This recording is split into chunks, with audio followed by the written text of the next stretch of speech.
No. Right. Can I welcome everyone to this afternoon's meeting of the Education and Skills Policy Development Committee. Item 1 on the agenda is apologies for absence. I don't think we've had any, have we, Gareth? None, Chairman, no. Okay. Item 2, disclosures of personal and prejudicial interests. Are there any? If not, we'll go to item 3, in minutes of the previous meeting. Those have been circulated. Are members happy with the minutes as presented? Say now, forever keep your peace. Can I have a proposer? Happy to propose. Oh, sorry. Whatever. Whatever as well. Yeah. Support. And then proposing, John seconding. Okay. Which takes us on to the main item of this afternoon's discussion, the report of the Director on Continuity of Learning. And can I begin by thanking the officers who compiled this report? You know, it is exactly what we asked for, a comprehensive overview of what the Council has been doing to support schools ever since the enforced changes last spring. So, you know, the work that's gone into this is appreciated. Does someone want to take us through the report to start off the discussion? Who's normally is the report author, but Helen, do you want to take us through the report? Not particularly, but I just want to introduce the report. Obviously, it's in my name, but I want to pay tribute to Rob Davis, who's led on the continuity of learning throughout the crisis. From March onwards, he has been our lead on continuity of learning. So he's with us here today. And also we have Chris Rees, who leads on digital learning and education, also with us, who has been very precise in how he's been measuring really how digital inclusion is looking in Swansea, and that's been accomplished over a number of periods of time, but we've got some up-to-date information on that. So without stealing Rob's thunder, obviously I'll just say that the report is very much focused on what you asked us to look at last time, which was access to learning in terms of digital inclusion, the approaches used in terms of disseminating best practice, the professional learning opportunities that both Chris and Rob have worked together on, and also the elements in terms of ensuring that that we know exactly what learners needed in terms of their next steps in learning during this crisis. So I'll hand over to Rob really to take us through the main elements of the report. Just now, Helen. Over to me. Okay, yeah, I should say as well, it's been a real team approach. You know, although I've had the lead, I've been incredibly well supported by Chris Sayre, as Helen mentioned, also Damien and the primary team there, the Quality of Learning group in the primary phase. So we've all come together to put this report and all work in schools as well.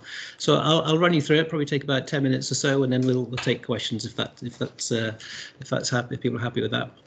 Okay, so obviously in response to the lockdown, we put together a continuity of learning plan. There were 10 objectives altogether. The 4 ones that link particularly with the request of this report with the support for digitally disadvantaged families, support for distance and blended learning across schools, approaches to mitigate against gaps widening between groups of pupils, and also providing CPD resources and opportunities for professional learning.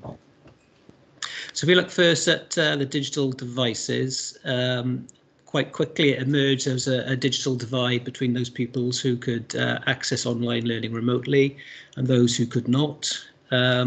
Schools got around this initially by running the printers. A lot of paper packs went out in those first couple of weeks.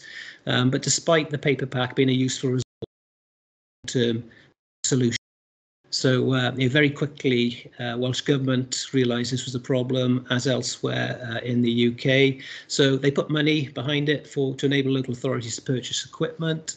So when that came through, we bought, I think, around about 450 MiFi dongles, 700 devices, and those were provided to the schools, who then gave them out to the families of those pupils who are digitally disadvantaged. That was a huge undertaking, actually, that whole piece of work, because, you know, if you want to ask some questions later about it, Chris will tell us a little bit more about some of the detail in that objective. The pressures on the digital devices have reduced this term, returned to face-to-face lessons. We've done a survey of the parents, and they've indicated that around about 70% of pupils, this was back in November, mind, so things are changing quickly, 70% of pupils hadn't been disrupted, hadn't been into self-isolation, so they'd had that face-to-face experience up until that point in November. But the difficulties have remained when pupils have to share devices at home. So when they are asked to self-isolate, issues have come around with parents working, siblings, and not having enough devices. It's been one of the main issues. Has Jen got a hand up there? Is there a hand up? Nope. Okay. Sorry, I think Jen's got a hand up. Oh, okay. That might be just a glitch. We keep a small central resource of 50 and 100 that we're deploying to help schools as well when these sort of random self-isolation for classes and year groups have taken place. Chris has been very busy, and Dave Borden getting those out to schools to help when they're needed. And schools also to further mitigate the sharing a device problem, they've opted to deliver asynchronous delivery, so that's recording lessons, work sent through the virtual environment, you know, Google Classrooms, Teams, things like that. So pupils then can access it at a later time convenient to the house routine, so that, you know, they might have an hour each between siblings, or do it in the evening or whatever. So it gives a more flexible approach. And also schools are making still good use of the paper pack. That has not gone away at all. And in fact, you know, through our survey and our work with schools as well, through the networks, you know, it still plays an important role. And in fact, some parents are asking for paper packs. They've actually found it easier with some pupils to manage the work. It's harder to see it sometimes on the laptop, and there's more distractions. And so it's getting in terms of synchronous approach, you know, the staff might record short videos. We've had some really interesting stuff, maybe science technicians doing experiments. They're recorded for the pupils to watch. They get a sort of 5-10 minute video. It could also be teachers, you know, explaining, modelling processes, and then they get the activity, you know, maybe sent through the virtual learning environment, or a workbook, you know, or even an exercise book to work through things. So it's been a good mix of approaches to support the learning. Also then, you know, to get the feedback, sometimes people take a photograph of something. So if they've written out their, you know, their maths work then in their book, you know, that's take a photograph and that's sent back through the virtual learning environment to get some feedback from the teacher. So they've been, you know, quite creative in how they've managed to get the process working. The Hub Infrastructure Grant was really timely. So this was a grant from Welsh Government to really up the ante with equipment for schools. And typically schools have been buying visualizers and graphic tablets for the teachers. This is to help them, you know, do their modelling and explaining. So rather than just sending instructions through on a bit of a bland, you know, website or document, they're actually seeing the teachers, hearing the teachers talk their way through problems, modelling it, and that's really encouraging because that was really the guidance that we were putting out in the summer term around our blended learning approach. So schools were picking out that from our webinar trainings, and they've invested in equipment to carry on doing that in the autumn term. In terms of pupils, mainly Chromebooks have been popular, so it's a handy device to work at home. Over 9,000 devices have been ordered through that, 800 laptop PCs, that was before the summer holiday. We've had 940 Apple devices delivered to schools, 600 laptops and PCs went out on the 16th, 900 Chromebooks on the 30th of November. Orders are coming in all the time. It's been a bit of a pressure point, I think, in the system, but it's pleasing to get those out. And I think, you know, we're going to need them for January. It looks like January is going to be a tough month, probably more lockdowns. So the more equipment we can get to support that period, I think will be beneficial. I know it's worth bringing Chris in here. Chris, can you provide perhaps a little update on where we are with devices coming in and how they're going out? Yeah, so as you said, Rob, we had 940 Apple devices which we delivered in September, and then we had about 600 laptops and PCs which we delivered week beginning the 16th of November. We got to also, before we just give them to primary schools especially, we've actually got to build these devices. We've got to program them and get them the network ready. So it's a huge task. Unfortunately, we've got an IT team which are working all the hours that they can to get these ready, and then it's down to volunteers then to deliver them to schools. This week or last week we had 900 Chromebooks delivered. Chromebooks are a better device for home learning because they can connect to any network and work quite easily. So presently we've probably delivered 600 or 700 of those. So we've got a few more hundred to go out on those ones. But that's where I was this morning. I delivered to 6 schools this morning, 5 schools yesterday. So just get them out as soon as possible so they can be utilised by the schools. We are expecting more deliveries to come in January. We've got, as I said, we've got 9,000 devices in order, so we've probably got about 6,000 left to come in. Unfortunately, there's a huge demand on PCs, laptops, Chromebooks, and you've probably noticed that if you've ever tried to buy one recently, you just can't get hold of them. And we've been hit with all sorts of excuses, well, not excuses, all sorts of reasons why they haven't come in on time. Just run through a couple of those reasons. Brexit has come back into the issue, where if we had them by boat or by rail, they would have to come. They'd be stopped at each border. So and then the Siberian snowstorms have come into issues because that's where the train track would run from China to Europe. So Welsh Government have expedited these deliveries by air and picked up that extra cost, which wasn't cheap. But fortunately, Kirsty Williams has said, you know, yes, we'll do that, and we'll get these devices into the hands of the children as soon as possible. Every time I turn up to a school with a pile of devices, they are so pleased so that they can be utilised ASAP. As I said, I delivered to 5 schools this morning, and I know they were unboxing them as I was leaving them to give them to pupils to make sure that they have the devices in hand. I know there's a hand up. Yeah, have you had the excuse the wrong type of snow yet? I haven't had that excuse yet, but it's amazing the excuses I'm getting. But Mike Lewis, do you want to come in? Yes, if I can. Hello, Chris. Hi, how are you? Delighted with the rollout of devices that you're filling the gap with the learning section. The only reservation I have is that these Chromebooks you're giving out for home learning, and with the increase in the COVID rates, have you got a system in place for when they come back to you, when they've been finished with at home, that they get ultravioletly disinfected? We haven't got a system like that in place. What we are doing at the moment is the schools are following their COVID cleaning processes, which they've been risk assessed for their IT. And then generally the devices are left in isolation for a period of time before they're handed out to another learner. Now, none of the devices that we've loaned out in Sense have actually come back to us in our central pot.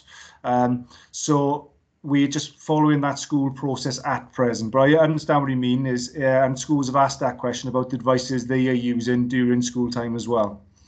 But the risk assessment's been written by Nick Overtime. Sorry, maybe they're quite simple machines, and it may be quite easy to purchase one for each school. Maybe I don't know what the logistics are, but I certainly think that is a route where it could be transmitted, and that's the buzzword at the moment, isn't it? Yeah.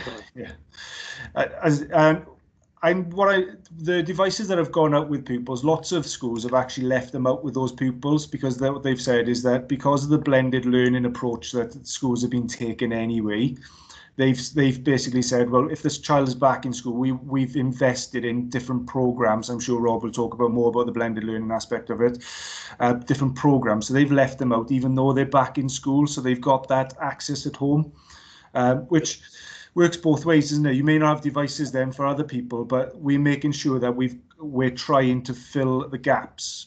And Welsh Gov are also looking at that. I know Helen sent an email earlier about the process of Welsh Gov are now looking at maybe about further resource for us.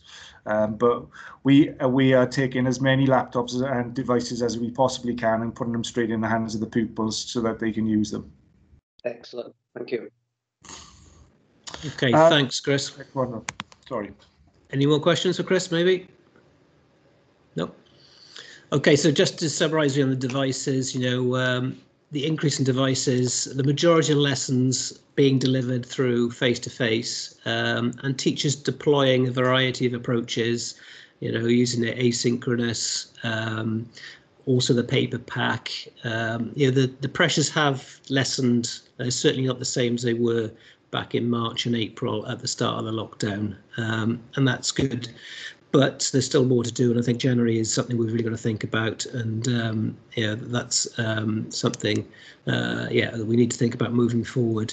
I think a challenge here, which is really important to highlight, is a lot of it now is how well those pupils are supported at home, and this is almost regardless of whether they got the kit or not, and it comes down to that disadvantage gap, doesn't it? Those pupils who've got parents who can support, whether that's technically or on the learning side of things as well, those people are going to be much better supported than those who haven't got that. And we've seen a little bit of that through the parental survey. We put one of the quotes in there for you. Obviously the pressure on working parents, there's a huge expectation on parents to upload work, take photos, share completed work on the platform so it's seen by others. Not every family has the resource and the knowledge to do this. So there is that big gap, really, which links into the disadvantage gap anyway before this happened. How much support have these pupils got at home? And this has exacerbated that situation. There's a couple of hands up there. We'll take a couple of questions. Call Linda and then Jen in. Thank you, Chair. What is the level of engagement at home? Because I appreciate that the problem that you're talking about, but what sort of level of engagement have we got, and is there anything we can do to sort of drive that engagement up? It's really variable, we haven't got an exact figure for that, and it'll be different for different classes and year groups and families. Talk for my own kids as well. You can see it's difficult at times to get that routine. Schools provide a structure and routine that pupils fall into. As soon as they go into the home environment, they lose that, and whether that's because the parents are busy working and they're struggling to keep an eye on them, or whether it's because the family aren't that bothered, or haven't got the means to support, making that home learning environment really quite challenging. What I'd say is I think the live lessons, the feedback from that is providing more structure. So pupils have to be in a certain place at a certain time. It's giving them that sort of a structure which they would normally have in school. But obviously you're hitting the issue of the home routine then. If you haven't got enough devices, they can't be in a certain place at a certain time. But schools are recording those lessons so they can catch up with them. But whether they can have the time then to go through a full lesson again is difficult at a later spot. So no easy answers to that one, Linda. I'd say it's variable. Yeah, sure. Schools would say, they're doing the best they can. Great, thank you. Yeah, appreciate the problems. Jen, do you want to come in? Yeah. Yes, thank you. It's very pleasing to hear about the rollout of a large number of pieces of kit, though we're still considerably short of one for every child. And I have put another question into the chat box about connectivity, because I know I am not the only person in Swansea who has to run around the garden to find 2 bars of 3G if she's lucky. So I think perhaps we could work with our IT specialists about what the real blank spots around here. if I go and buy a phone, they'll tell me that connectivity and everything is absolutely wonderful. Well, it is on the road, but not if you go down or up the bank. But the question that is at the back of my mind is, what do we know about the facilities in the home for a pupil to actually have quite quiet areas for study? We know a number of families have been impacted by the bedroom tax, as it were. They have to share. We also know that the living room, sitting room area is quite complicated with other children and other adults in. We've had on-off closures of our local libraries, and many of our local libraries have done a great job in staying at home, and even with limited numbers, making sure children could get in. But what do we actually know about the home situation for parents and children who are having to work in the house? How viable is it when we know we've got masses of poor quality private rented accommodation, which is where many of our peoples live? Thanks, Chair. There's a really good point, isn't it? I think it comes to this, you know, the disadvantage gap that you've got. I mean, even in my house now, it's quite open plan, and you know, we've got a fairly decent sized house, but it's still difficult with my wife working, myself working, the two kids working. It's a lot of noise going on, and you know, they're walking past about a cup of tea into the kitchen. It's difficult, and that's in a, you know, fairly decent sized property. So in small places with a number of kids, you know, it must be really, really challenging. We don't really know the full picture of that. Schools would have the better knowledge of what's happening at that level, but it's certainly something perhaps we should be looking into. Chris, you got a thought there? Yeah, just the point where you generally made for the mobile networks. We've brought in two sets of different network providers to try to limit the issues, but we do agree that, and I've fed back to Welsh Government about some of our more rural communities, especially down the Gower. I know Carmarthenshire councillors have picked this up as well because some of their areas are struggling with connectivity. Welsh Government are aware of it, but what they say is feeding into the bigger picture of digital exclusion in communities. And they are feeding that the issue that we feed back to them back to Welsh to the main Senedd and government, just to make sure that there's a way that we can limit that issue. I don't think we're ever going to get completely away from it because of the geography of Wales. But yeah, we've brought in two different types. So I know that I gave out some to Nelston Primary the other day, and they said to me, that one's not the best network for us. So I went back down and given another network, and that seemed to work a lot better. So we do mitigate that issue. When it comes to home learning, yeah, I don't know how we're going to actually get around that. In the first lockdown, and Rob will agree, when me and Rob met up about live sessions, we were quite worried about pupils seeing into other people's homes, in the fact that we didn't know the background of the pupils and the idea that they could be in quite a public space with the whole family home due to the lockdown situation. But we had quite a lot of pressure from parents to provide live sessions. But some of our schools have said, actually, no, we're not doing live sessions, we're doing recorded sessions because that suits our children better. Our teenagers work better after 6 o'clock in the evening. So therefore they can have a recorded session because I'm sure the teachers don't want to stay 7, 8 o'clock in the night to do their live session. So from the feedback that I get from schools is that they're getting around these sort of issues, but there is still an issue. And some of our parental survey responses, which I can come back onto at the end if you want me to, say that it's really difficult working at home. You know, they've still got children trying to use parents' laptops, which are work laptops, and then for the parents are actually working late in the evening because that's the time they can get their work done if the child are doing the schoolwork. It's a really tough one, and I think it was brought up again by somebody in Welsh Government this week, wasn't it? I believe Bangor, MS for Bangor, brought it up for children using different devices and at home. So yeah, but I don't know how we can get around that issue.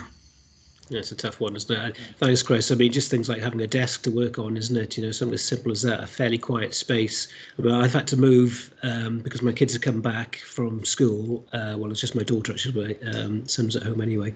But they were too noisy, so I had to move from the dining area into the conservatory, and it's really cold, you know, freezing. We've got all these fleeces on, but it shows the impractical nature of the whole thing is very, very challenging indeed. Des got his hand up. Yeah, there's a couple of items. Different networks. Would the general public be interested in the better network? Most people, I would say, I say most people who normally buy mobile phones, the mobile phone provider would provide them with what's the best coverage for their area. And personally, I live in Llansamlet, so my best coverage area is Vodafone, and that's the same down in the bottom of the Gower, unusually. But then our EEB are more in a city for their coverage. With the 5G rollout across Swansea as well, I know we're coming into different things. These signal strengths should get a little bit stronger, and are getting a little bit stronger across the region. So, okay, I know that some people during the summertime, especially if they're staying in caravans and so on around the periphery of the Gower, find it extremely difficult to get a signal. So if you know, I'm sure then that is happening to the permanent residents as well, and i.e. the children. You don't have to go down the Gower, Des. If you come to Swansea Road, Gorsainan, you'll only get a mobile phone signal upstairs. Well, you know, if we're experiencing difficulties, children, you know, I mean, a lot of these problems that we're discussing are there anyway. It's just that they're amplified at this particular time, aren't they? Yes. But yeah, it's a problem. The question then about the rollout, you're saying that you're picking them up in the Welsh Government. I assume that they are picking up the total cost of all this.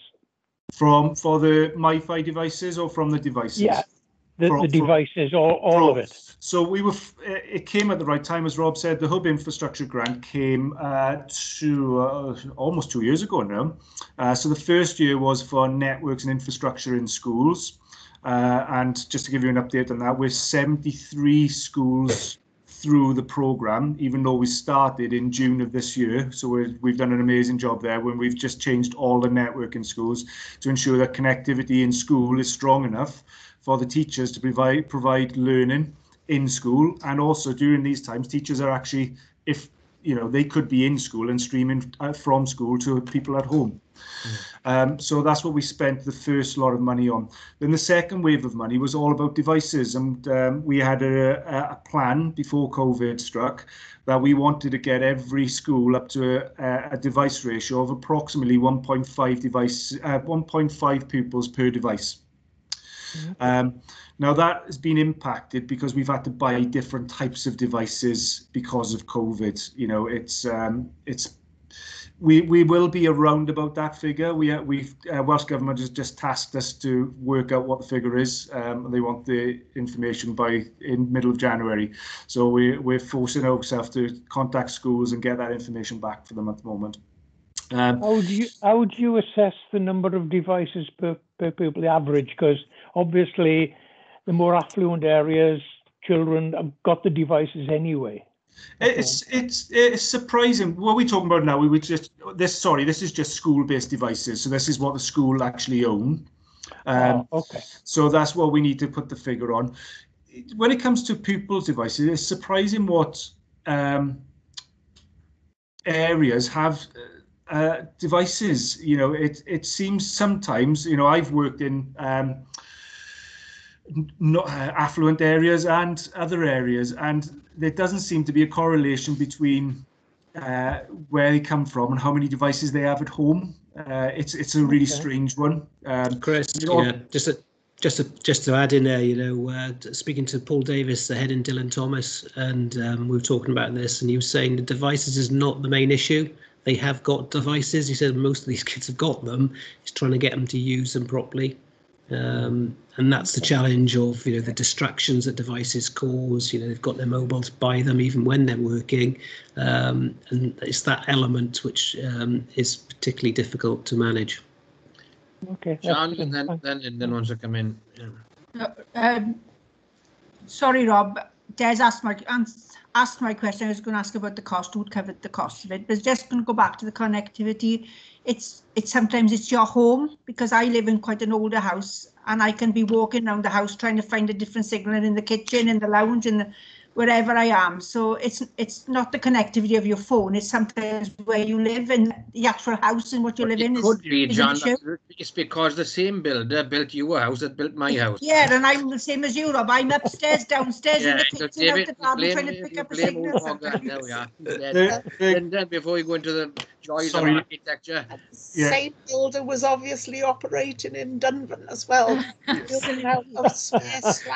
Cowboy builders in Swansea. Oh, no, they were good builders, but it was just the design. Lyndon. Yeah, sorry, I know what you mean, because very often I'm hanging out of the front window there. My neighbours must think I'm very nosy, because that's the only place I can get a signal. But yeah, I was just wondering, you know, obviously with the nature of these things, when we're giving equipment out, we'll obviously get damage because people will drop them. You know, we do ourselves. You know, have we had a large amount of damage, or is there an element there? No, we're buying ruggedized computers, laptops and Chromebooks that are designed for schools, you know, and a very reasonable cost as well. So if I give you an idea, the sort of basic laptop we're buying is £127. So, you know, that's quite a reasonable cost. And the basic Chromebook is coming in about £160 with the Chrome management license. And just to give you an idea of what a Chrome management license is, it allows you to go onto Hub and we can manage the device centrally. So we can't track the device because that would be a bit too much Big Brother, but we can tell if the device has been turned on, which is a good thing because we can provide these devices to pupils and they may not even turn them on. And then there's the question to be had about engagement at that point there. So they're coming in at around about £160, £170, but they are designed for schools, so they're less, and they can be broken, don't get me wrong, and children are very good at breaking stuff, but they are more likely to be around in a couple of years' time. And again, we've fed back to Welsh Government about this, about the idea that it's supposed to be sustainable after 5 years.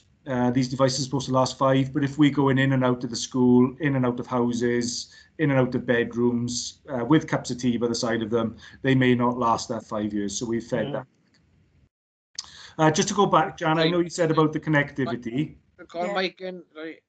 Sorry, just go over the connectivity. The MiFi boxes, you can actually put them on a windowsill of a house.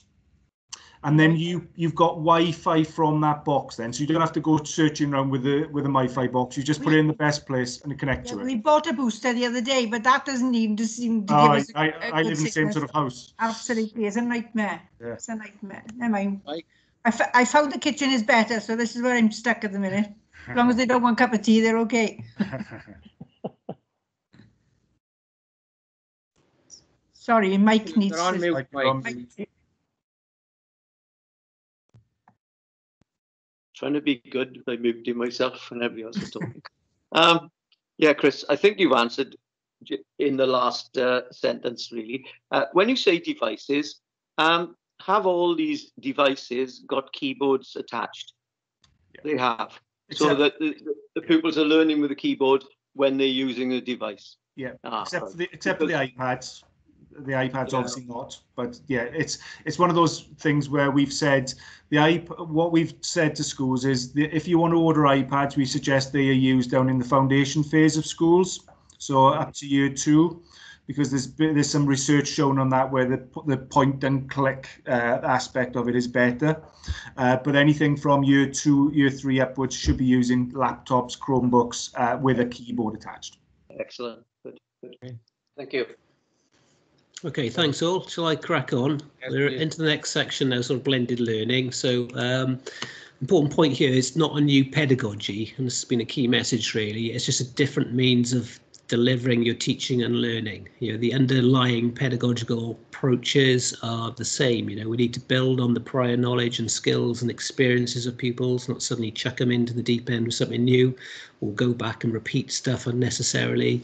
You know, we need to provide clear instructions and explanations. You know, it sounds a bit boring, but that's a fundamental of good teaching. And of course, from a remote position, it makes it much harder thinking about making sure the instructions are clear, pupils know what they've got to do, modelling and scaffolding the work, thinking through problems, choosing activities and resources that build on continuity and progression, provide appropriate challenge, engagement, and providing opportunities for assessment and feedback, you know, so you get that feedback loop and strengthen learning. So those are fundamental things. We're just delivering them differently through the blended approach. I think there has been a lot of confusion about that, but that's something we made really clear in our blended learning guidance, and it's been pleasing to see that schools are really taking that on board. And certainly something that we picked up in our webinars, and you can see that schools, you know, purchasing things like visualizers and graphic tablets and really making sure that they're getting that as well as they can. In terms of blending learning, schools are using a wide variety of approaches. I've mentioned, you know, asynchronous, that's just sort of recorded or sending things through the virtual learning environment. Some have adopted synchronous. You know, there's been a demand for live lessons. Certain parents wanted it. You know, and that is that advantage of giving a structure. And schools have done a hybrid. Some have done a bit of both. So that blend is across Swansea really. And what's been pleasing is schools have based their approach on listening to pupils and families. It's an example of a school where they found out 70% of the pupils were sharing devices. So they thought, we can't go down the live session. It's going to be, that's not going to be good enough. Other ones where they've had that pressure from parents, we want it, we're going to support the pupils to do it. You know, they've done it. We've had schools, you know, putting on a week's lesson of live lessons when year groups have had to self-isolate. And so, you know, it's a nuanced approach. It's not a one-size-fits all, and that's what we're dealing with here. And also the paper pack resource, you know, it's still being deployed well. Examples have been particularly with additional learning needs and other examples, you know, to support the work sent through, whether it's asynchronous or live. So people are still writing, and that's something that's come through our reviews with schools, the importance of, you know, things like writing and not constantly doing things on a computer, the physical process. Obviously, teachers have learnt new ways to support from this. You know, it's been an incredible learning curve. So they've learnt now about recording lessons and thinking about how they do that. And that's useful because those recorded lessons people can always go back to. So if they haven't quite got something, they can revisit it, replay it. And that's been a real benefit. Obviously, there's been online assessment as well, which has been something schools have been exploiting, because you can get very quick and efficient feedback across a class, and you can find out, you know, from a range of questions which ones pupils are working well and have answered more or less correctly, and other areas where there's more sticking points. And so you can then use that to support the pupil, or, you know, design your next lessons thinking, well, they haven't quite got this, or they've got it, so I can move on. And live lessons, quite interestingly, have been used to engage some of our most vulnerable pupils, actually, in the Swansea PRU there. Some of the pupils there, was the only way to actually engage them and get them doing anything. So you could send a paper pack home, but it's unlikely that they'd be doing anything. But that face-to-face contact with these types of pupils actually provide that engagement and got them going. And actually the PRU was one of the leaders for live sessions for us, and they were sharing good practice back before the summer, which I think set the template, I think, for some of the secondary schools then to get involved as well this autumn.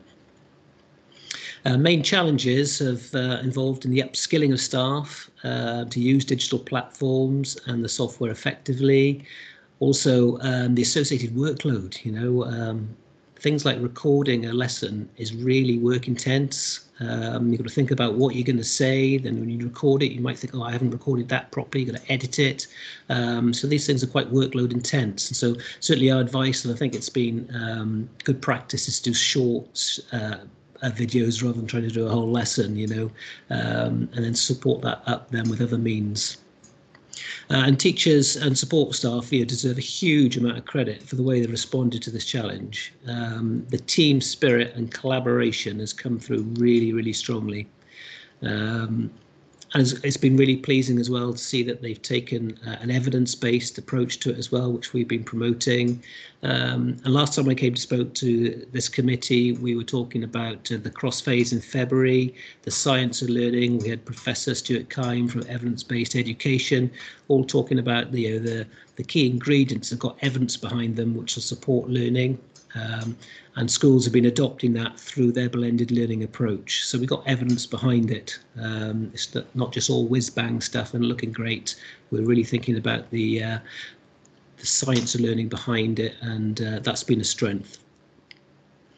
Officers, you know, we've supported the schools, done an awful lot there. You heard about Chris there as well, you know, out there delivering the kit and supporting the schools. We've done training, webinars, we put together the guidance. We've done 3 sessions, bespoke ones for governors.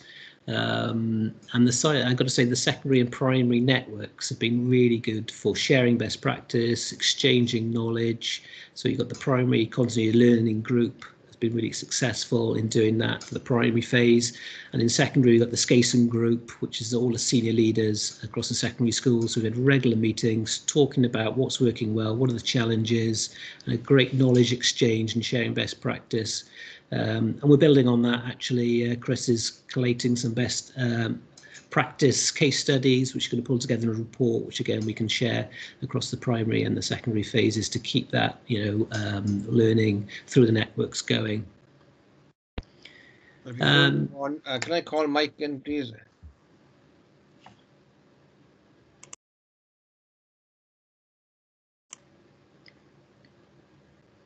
Okay, Rob. Yeah, sorry about that.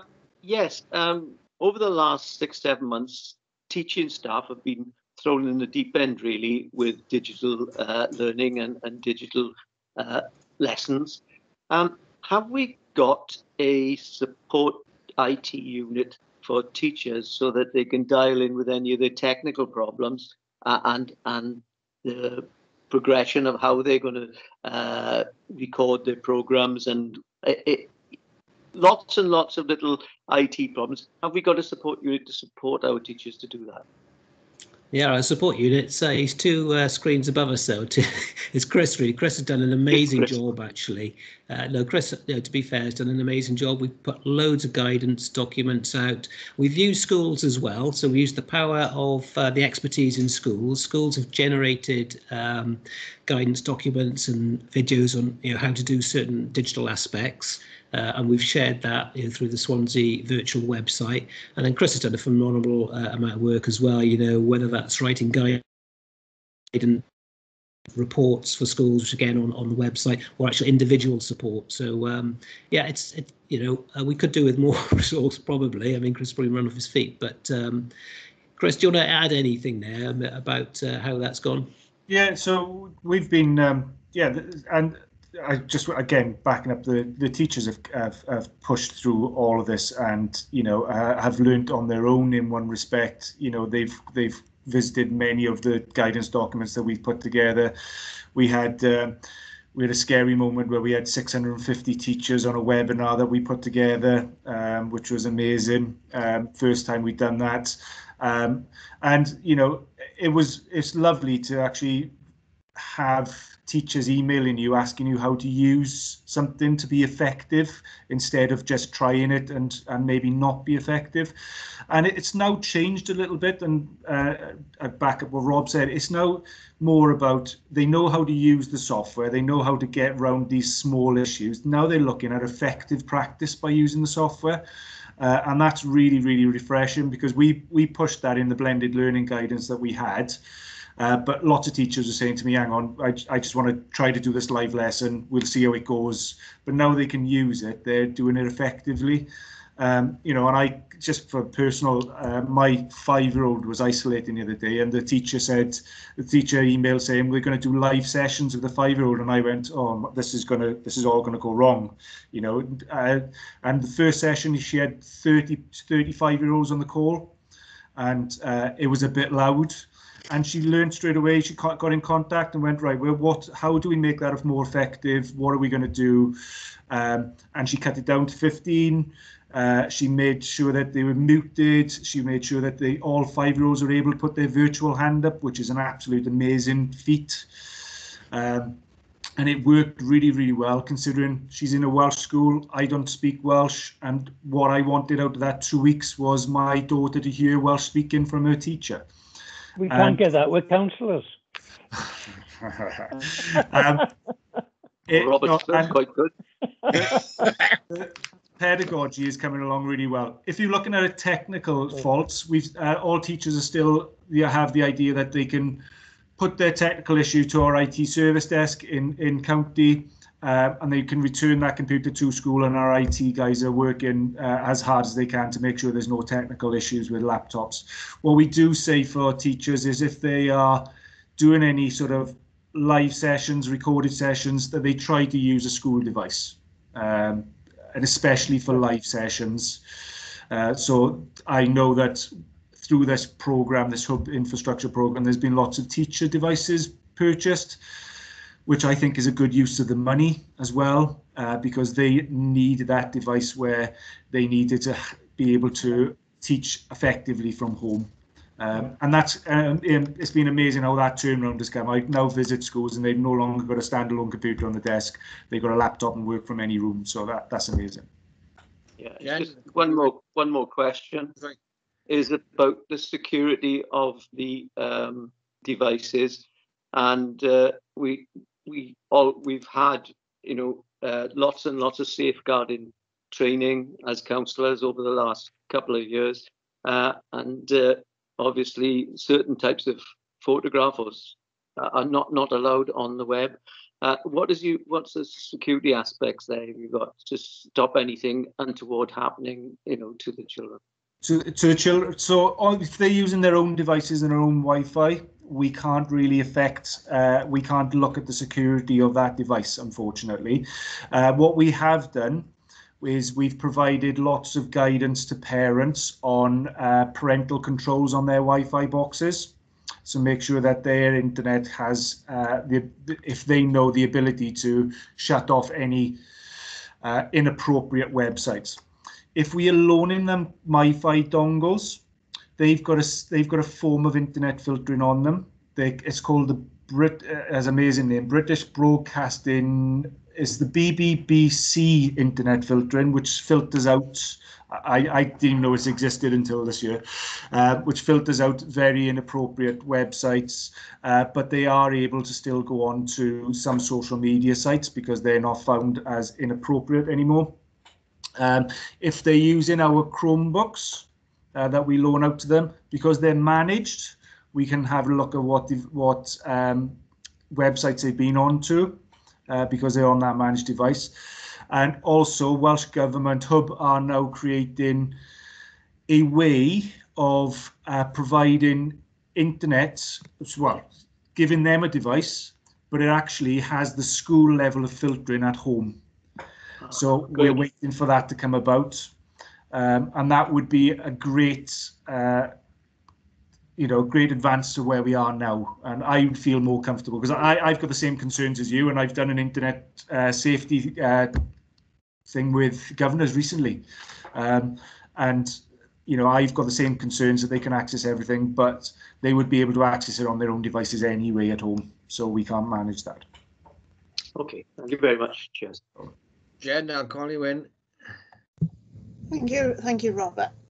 Echoing Des, I think all the councillors listening here will be absolutely green with envy at the backup IT support here, because quite often we're just left to flounder or made to feel about that high if we dare to ask a question. But getting back to the purpose of all this blended learning, there's a strong belief that the disadvantaged gap is growing, and in September, the Minister for Education put in additional funding for catch-up work. How is the catch-up funding linked to looking at how effective, how practical is the digital blended learning approach? Are schools actually using this money and this time to have the conversation with pupils about quiet spaces at home and connectivity? And how are they dealing with some of our vulnerable learners and ensuring that all this capital spend, technical knowledge and development is actually being diverted purposely for those pupils who do need extra support? Before you answer that, I think Helen is asking to come in. Is it in response to Jen's point, Helen? Yes, it is, Chair. Thank you, Councillor Rayner. Very interesting question. And we have two strands of discrete work in education where we can actually map out that answer. We can't provide it today, but we can after today. So what we've done in terms of the Accelerated Learning Programme and that specific grant is to monitor the activity of schools, and we've asked them specifically how they've spent their money. The prime purpose of that money was additional human resource into a school, but we can actually look at that survey and map it against the digital work in terms of ensuring that children, particularly vulnerable children, are actually benefiting in two ways from those two strands. So we do have some planning work and monitoring work that we could marry up together and look at that and provide an answer. It's worth saying as well, schools are being quick to deploy this money. What I would say is very early days, I think, to think about any impact and even gauging the level of disruption. I think, it's going to take a bit of time to work out which groups and where things are really happening. Of course, the disruption's happening, it's continuing to happening as we speak now, isn't it? It's a very disruptive picture to actually, to try and make it a clear decision about which groups of learners are falling behind the most. But schools have been very quick to use the grant to employ additional human resource to support where they feel it's most needed. Got some examples in the report there, where they employing temporary experienced teachers, perhaps who've left the school, they've brought them back on a part-time contract to support with certain groups. Maybe they've employed more teaching assistants so they can release the class teachers then to work with certain groups of pupils where they feel they need support.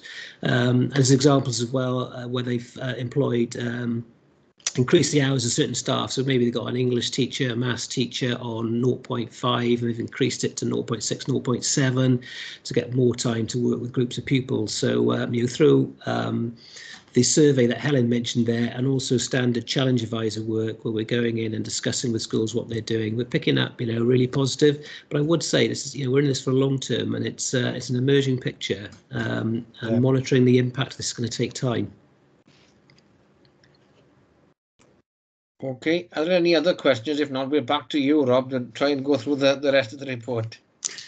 There's too many questions. Yeah, right. Where was I? I was just very quickly talking about how staff have supported each other, and I think we've picked up some great stuff there. They're running twilight sessions. Those with the technical knowledge are supporting the ones who are struggling a bit. They've been doing the live lesson walkthroughs, so they're modelling it to each other, and I think that's good because that's what we tried to do with the webinar back in the summer term, was to model lessons, and schools are picking it up and doing it with staff in school. They've done pop-up workshops, looking at how to use Microsoft Quiz for assessment. And obviously our networks again have provided powerful vehicles to share good practice and knowledge. And also a lot of things have been supported. One of Jen's points here, they have been trying to support parents at home, how to the technical aspects and with the learning aspects, the good routines, the good structures. So that information is going out there, and they are linking with parents, but it's still a challenge. But the schools have really responded well, I think, to the challenge and are doing their best. In terms of listening to stakeholders, again, we've been really pleased with the engagement that schools have had with parents, pupils and their staff. There's lots of surveys going on, finding out what the needs are and the best way forward. We've already talked about pupil survey information as being used to decide which is the best approach to take. Is it going to be live sessions, going to be asynchronous, and getting the blend right. So that's been really, really pleasing. The proportion of live lessons we've seen has increased there as well. As a graph in the report there you can see. So it's around about 50% of experiences were through live activities. Online platforms is the biggest one, 83% of schools have been deploying those. And the feedback from the parents was definitely been a lot more positive than it was at the start of the lockdown. So looking at progress that's been made in the system, there's one comment there, vast improvement with the approach to learning over the fire break, the spring lockdown. So really pleasing to see that evidence coming through in our surveys. In terms of professional learning, there's lots of new approaches. We've had to adapt as school improvement officers. We've had to learn to run virtual sessions through Teams, running webinars. That's a really weird experience if you ever do a webinar. You've got 600 people on the end of a call. I think Chris was saying there could be up to 20,000 people on this. You send a link around and everybody comes in and you're talking to the computer. It's a really weird experience, more like a broadcast in the training session. And of course, that has implications for how we operate and get feedback and learn from it. Of course, we're using recorded sessions as well. Some of our professional learning seminars, I've delivered to staff, 2 versions to staff this term, and I've recorded some others as well, which have gone to school. So again, we're using a blend. Some we're recording and some we're going in and doing through Teams meetings. And of course, there's training implications to school improvement officers themselves to be able to do this, and we're learning as we go as well. My first Teams training session, I didn't do it very well, I must admit. It's really weird, and you can see what teachers are going through when you can't quite see, you haven't got that connection with the class. It's the same with the training session. People may have got the cameras off and you've really no idea whether they're engaging or not, so you're not getting that immediate feedback, which is the problem with distance training or learning. Our training then is focused on using digital platforms, a strong emphasis on the teaching and learning through the blended and remote learning, effective teaching and learning and assessment and curriculum design. So as well as the technical side of it, we've managed to get a lot of professional learning through on general teaching and learning and curriculum design. And in fact, during the lockdown, there was a wealth of webinars just out there on the web from great educators. The Research Home Ed network was amazing. Some great speakers like Dylan William, people like that, giving some great tips on assessment, teaching and learning, curriculum design. And the lockdown enabled us to share all that through our networks and through the Swansea virtual learning website, and that was a real benefit. What else we got here? Just saying some of the problems, despite the benefits of all these things, as I mentioned, they do suffer from a lack of interactivity. It's harder to monitor how the group is responding to a session.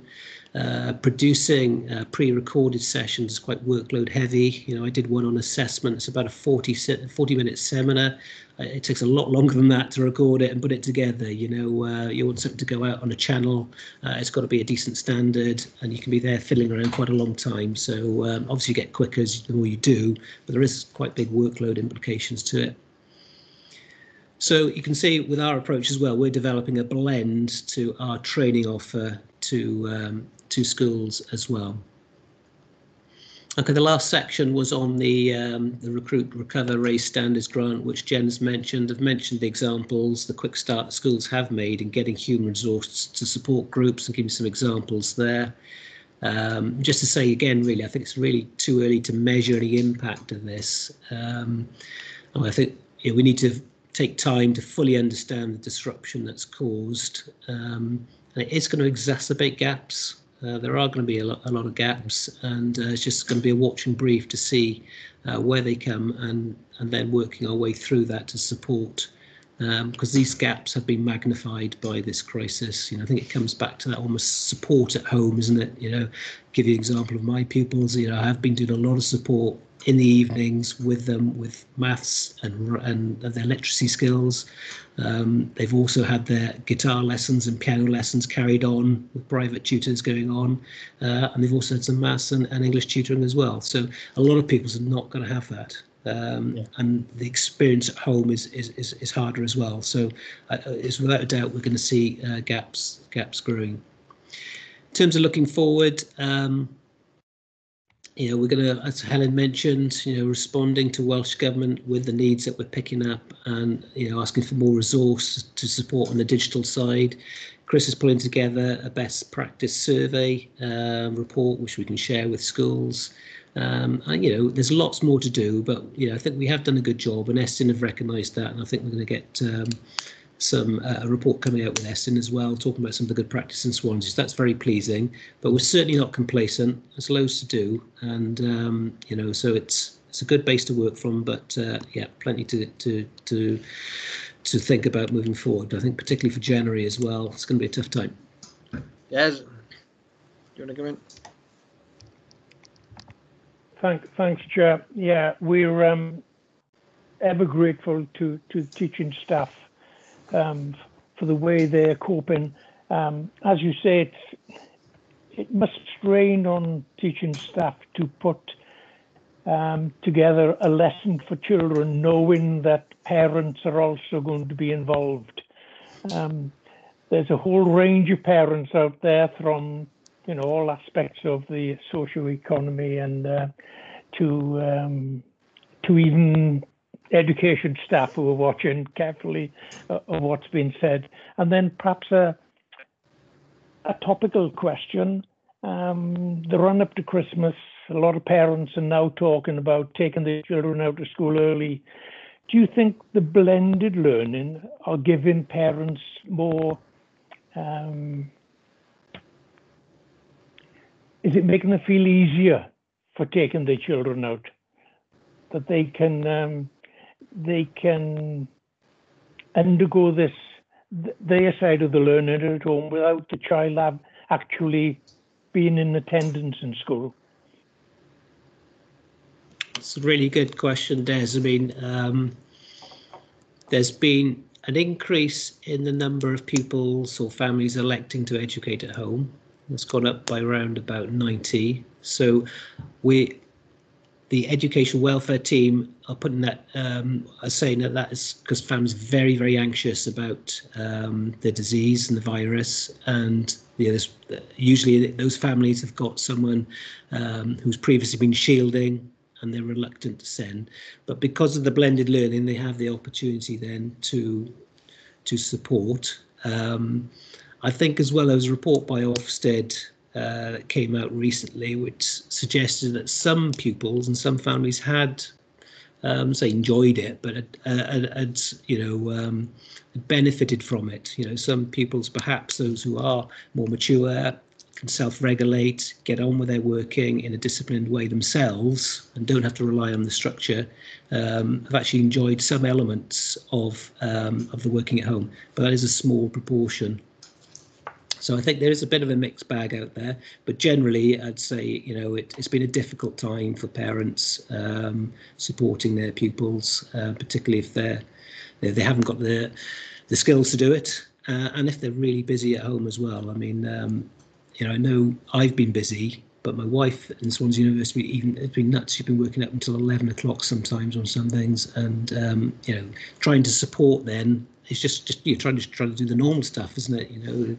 Get things done and stuff like that is challenging enough without actually helping out with loads and loads of work that's coming through. And there's the whole well-being, the social skills aspect of being in school, being with other children, other teenagers. That's going to go missing with this, and I think that's something certainly we've got to bear in mind. Are there any other comments before we move on with this on what we've heard from Rob and Chris? because I think what we've got in front of us is a very thorough summary of what our officers have been doing, and I think it's a credit to the council, to be honest. Yeah. That they've been able to, that they've done this work and pulled this together, pulled the services together to support the schools and support our learners, which is what it's all about at the end of the day, in such a short period of time. And when you look at how far the system has had to go to respond to this crisis, it's amazing that we've been able to achieve this, and it's a tribute to our schools and a tribute to our staff, and I think that needs to be recorded and recognised. Yeah, I think that congratulate the whole department, Chairman, on the way they're handling this crisis for the benefit of the children, because that's the number one criteria, isn't it? Is that the children suffer as little as possible. I know they're going to suffer.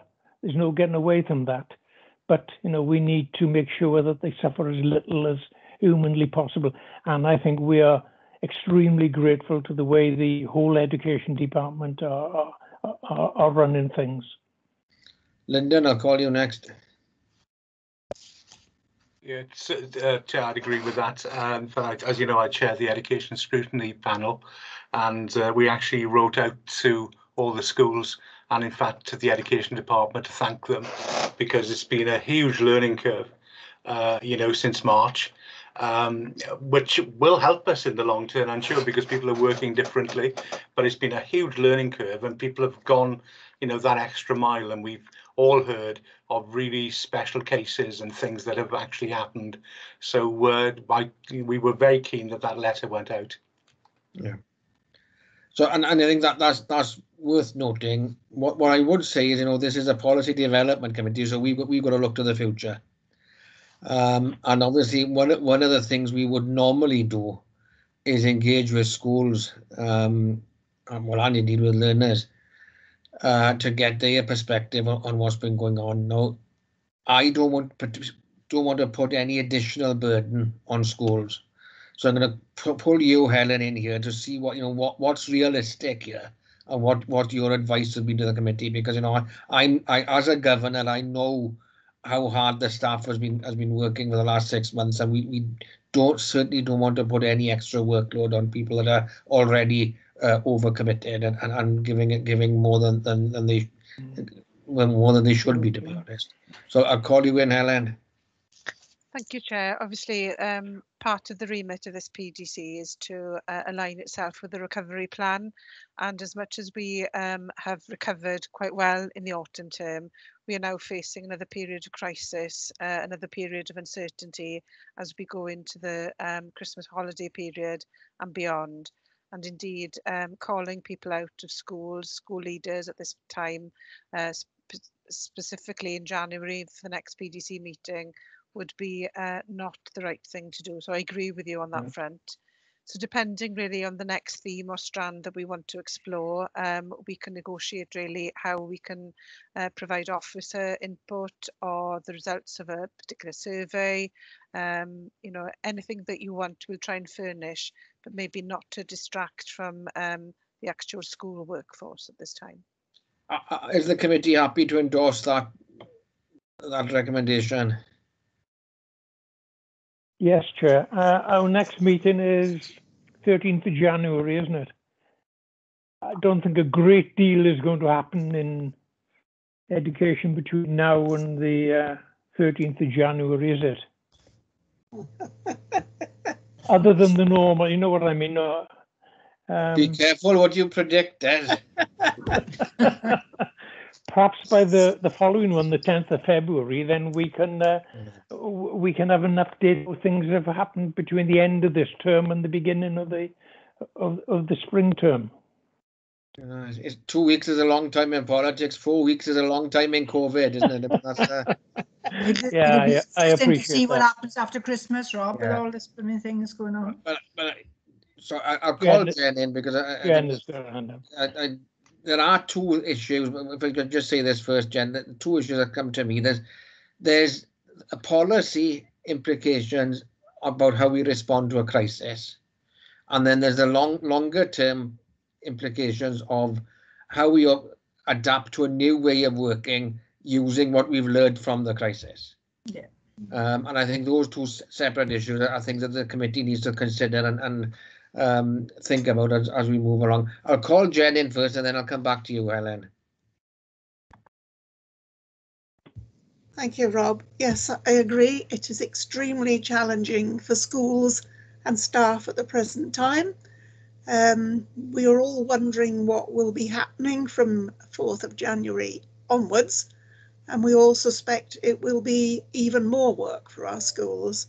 So I agree with your suggestion, backed up by Helen, that we shouldn't put on the pressure for our schools, and I would make the same request to scrutiny, because I know social services have actually had discussions with 2 scrutiny groups saying we really do not have spare capacity to keep pulling people out to meetings. And I was very aware at the last scrutiny, we put a lot of pressure on a head who said she was willing to attend, but it is difficult. Not suggesting we should shut down any investigations, but we have to admit a number of people are doing not just their own job, but additional jobs and supporting the well-being of their entire workforce. So caution on how we proceed. Helen, I'll call you in. Thank you, Chair. In terms of building on existing work, you will be aware that our challenge advisors during the autumn term always monitor our schools. So there is a rich seam really of existing monitoring work that's been undertaken, and perhaps it might be timely, even in January, to receive verbal reports providing cameos of some of the good work that challenge advisors have gleaned from those monitoring visits, and possibly to tell us what could be taken forward in terms of future ways of working and sustainable ways of working. That was my thinking, Helen, exactly. If we could go through the challenge advisors and get their intelligence on this, and if they could focus specifically on some of the issues that the committee has picked up, how we support vulnerable learners, children with additional learning needs and so on, and what the impact on those early days of having to use new pedagogical approaches has been, that we could have that feedback in the January meeting, if that's feasible. Yeah, it's feasible in terms of potentially providing verbal reports rather than written reports, because they are time consuming, and I think it provides good discussion as well with having verbal presentations. And if we can provide a range of primary and secondary challenge advisor officers to come along, maybe 2 of each, that would give you a good range then of what they've seen in terms of good practice.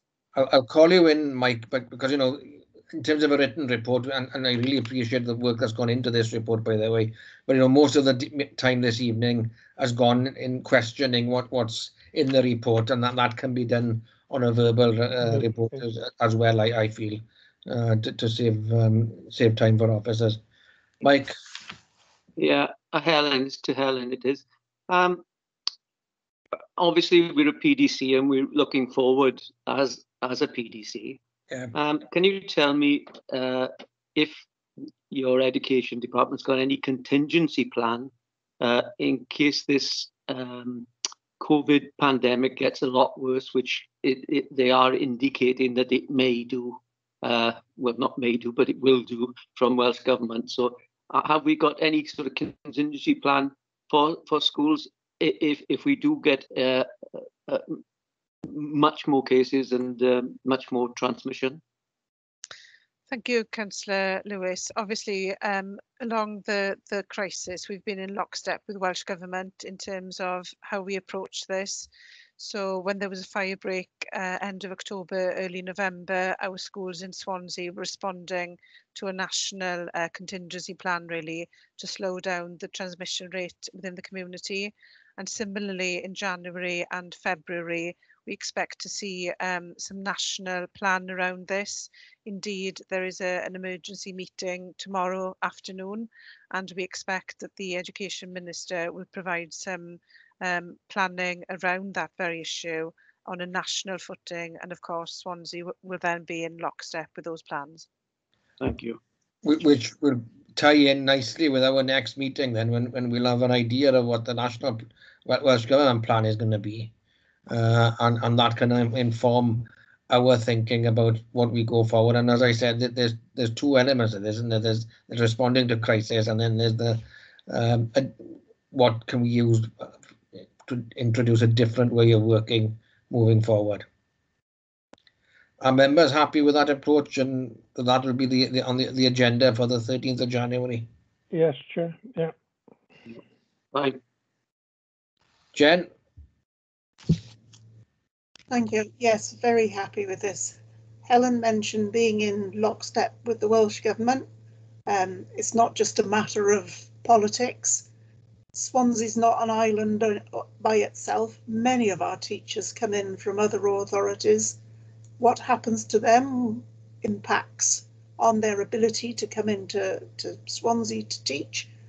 For instance, if a teacher in Carmarthen or Bridgend finds their child's school is shut down for whatever reasons, that produces big problems for Swansea schools.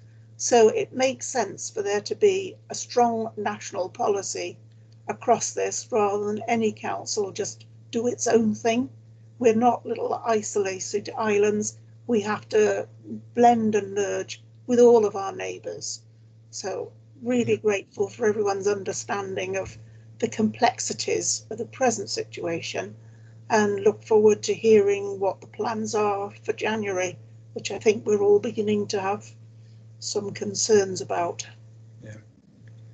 But in the meantime, you know, I think we can be proud of the content in this report and what our officers have been doing and what our schools have been doing. I don't want to create work for the directorate, but there is a newsletter that goes out regularly, isn't there, to schools? And if the PDC agrees, that the PDC's thanks could be conveyed through that newsletter, so that, you know, they've had it from scrutiny and they've had it from PDC as well, that we all appreciate the work that's gone in and the way the schools and staff have gone the extra mile. For you know, it's not a short period now. This is since March, isn't it? And it's consistent and a continual commitment. So thank you very much. Thank you. Is there any other business or any other comments members want to make before we move on? No. If not, can I wish you all a happy Christmas under the circumstances, and let's hope that we'll have a 2021 a much better year than we've had in 2020. Can't get much worse, Rob. Well, that's right. So at least, you know, at least we're all here at the end of it. It could. Can I personally put on my thanks to all of the education staff, Rob? They're doing a brilliant work, and not everybody appreciates what work they are doing. So I think just to pass on, as a governor of 2 schools, you're doing excellent work, and thank you all ever so much for what you're doing. Yeah. Good. Okay. Thank you very much. Thank you. Safe Christmas. And you, everybody. Hi, everyone. All the best. Bye. Lyndon?